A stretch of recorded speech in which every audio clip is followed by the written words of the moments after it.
जय बड़ादेव, जय शिवा शिवा, जय शिवा जोहार।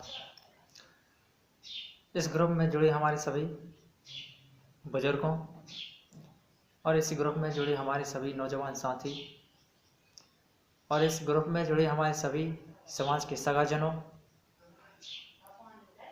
मातृशक्ति, पितृशक्ति, हमारे समाज के सभी देवी देवताओं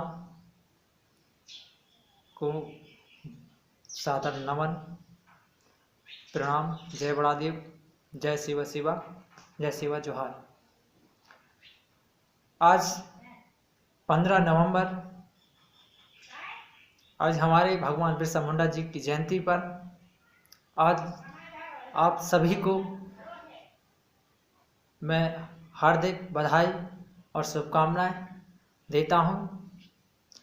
आज 15 नवंबर को हमारे भगवान बिरसा मुंडा जी का जन्म हुआ। 15 नवंबर 1875 उल्हेतु झारखंड में हुआ था उनका जन्म। हमारे भगवान बिरसा मुंडा क्रांतिकारी, आदिवासी समाज के रक्षक और आदिवासी समाज के मार्गदर्शक। मैं आप लोगों के समक्ष मैं एक छोटा बच्चा होने के नाते मैं छोटी रूप में बात रखूंगा।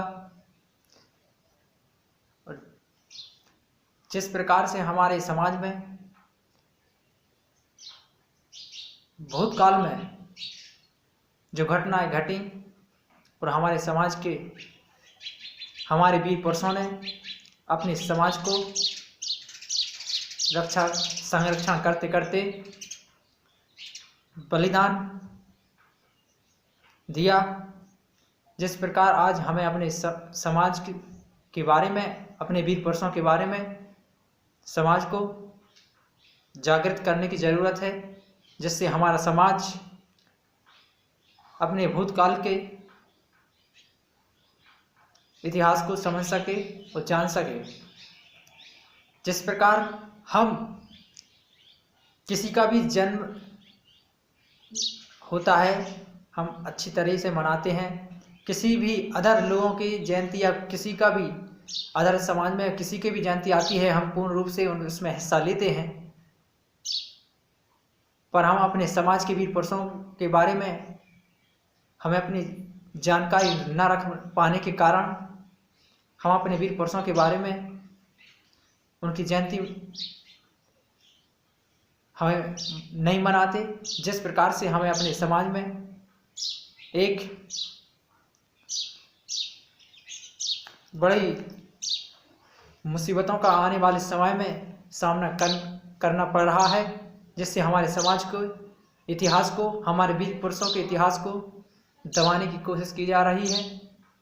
इस प्रकार मैं चाहता हूं कि जिस प्रकार आज 15 नवंबर 1875 को हमारे भगवान बिरसा मुंडा जी की जयंती पर आप सभी को एक इस ग्रुप में जुड़े हमारे सभी नौजवान साथियों को इस ग्रुप में भगवान बिरसा मुंडा जी की फ़ोटो डाल दी जाएगी, जिससे आपको मेन फ्रंट पे या स्टेटस या उस पर अपने फ़ोटो डालकर अपने आदिवासी समाज का परिचय दें, जिससे हमारे समाज को लोगों को एक संदेश पहुँचे।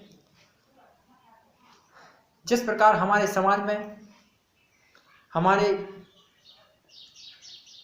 भगवान बिरसा मुंडा जी की सबसे कम उम्र में 25 वर्ष की उम्र में शहीद हुए हमारे भगवान बिरसा मुंडा जी, जिस प्रकार अंग्रेजों से लोहा लेते लेते और अंग्रेजों के विरुद्ध खड़े होकर उन्होंने वीरता का परिचय दिया और अपने समाज की रक्षा करते करते 1900 ईस्वी को वो वीर गति को प्राप्त हो गए। आदिवासी समाज को एक अधिकार तो उन्होंने बहुत से दिए हैं, पर एक अधिकार जो आज भी एक पूर्ण रूप से हमारे पास है वो है जमीन का अधिकार। भगवान बिरसा मुंडा जी ने एक कानून बनाया था कि गैर आदिवासी समाज की जमीन नहीं ले सकता, और वो कानून आज भी हमारे बीच है। जिस प्रकार से हमारी आदिवासी समाज की जमीन कोई गैर आदिवासी नहीं ले सकता। पहले लोग अंग्रेज अंगूठा लगवाकर दो मुट्ठी अनाज, 2 मुट्ठी चावल देकर आदिवासी समाज की लोगों की जमीन अंगूठा लगवाकर अपनी आदिवासी समाज की खेती अपने नामे कर लेते थे। तभी भगवान बिरसा मुंडा जी को पता चला कि ये अंग्रेज हमारे आदिवासी समाज की खेती हड़प रहे हैं। जिस प्रकार से उन्होंने एक कानून बनाया कि आदिवासी समाज की जमीन गैर आदिवासी नहीं ले सकता। जिस प्रकार से वो नियम और कानून आज भी हमारे बीच मौजूद है और चल रहा है। जिस प्रकार से आज भी कोई गैर आदिवासी समाज की जमीन नहीं ले पाता। जिस प्रकार से मैं चाहता हूँ आज के दिन हमारे भगवान बिरसा मुंडा जी को, आदिवासी समाज को याद करके, उनको जयंती पर उनको याद करके हमें अपने विचारों को अपने आदिवासी समाज के बारे में रखना चाहिए, जिससे हमारे समाज का मार्गदर्शक, हमारे समाज का भला हो सके, हमारे समाज के बीच एक अच्छा माहौल खड़ा हो सके, जिससे समाज के हम रक्षक, और हमें अपने समाज की रक्षा करने के साथ साथ हम अपने भविष्य के प्रति एक सचेत होना चाहिए, जिससे हमारा भविष्य एक अच्छी और एक नई दिशा की ओर अग्रसर हो। आप सभी नौजवान भाइयों से निवेदन है कि आज भगवान बिरसा मुंडा जी की जयंती पर आप सबको हार्दिक बधाई और आप सबको धन्यवाद। जय हिंद, जय भारत, जय बिरसा, जय हिंद, जय भारत।